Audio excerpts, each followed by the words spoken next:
സംസ്ഥാനത്ത് നാളെ സ്വകാര്യ ബസ് പണിമുടക്ക്. വിദ്യാർത്ഥികളുടെ കൺസെഷൻ നിരക്ക് വർദ്ധിപ്പിക്കുക, ദീർഘദൂര ബസ്സുകളുടെ പെർമിറ്റ് പുതുക്കി നൽകുക, ഈ ചലാൻ വഴി അമിത പിഴ ഈടാക്കുന്നത് അവസാനിപ്പിക്കുക എന്നീ ആവശ്യങ്ങൾ ഉന്നയിച്ചാണ് നാളെ സ്വകാര്യ ബസ്സുകൾ പണിമുടക്കുന്നത്.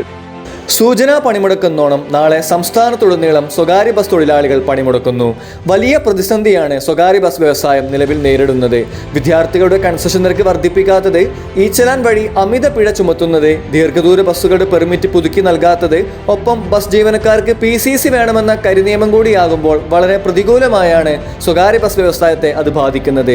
ഇതിനെല്ലാം കൂടെ ശാശ്വതമായൊരു പരിഹാരം വേണമെന്നാണ് ബസ് ഓണേഴ്സ് അസോസിയേഷന്റെ ആവശ്യം.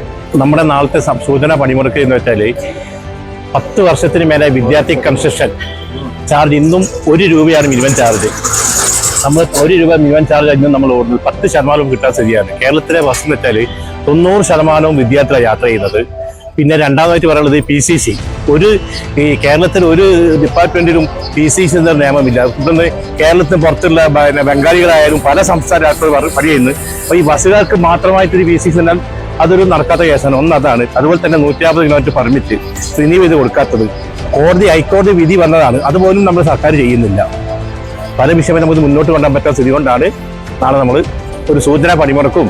ഇതിൽ തീരുമാനമായില്ലെങ്കിൽ 22-ാം തീയതി അനിശ്ചിതകാല സമരമായിട്ട് മുന്നോട്ട് പോകും.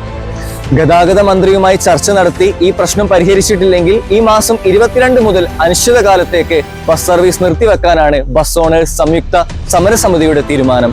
മുഹമ്മദ് ദാനിഷ്, News 1, കൽപ്പറ്റ.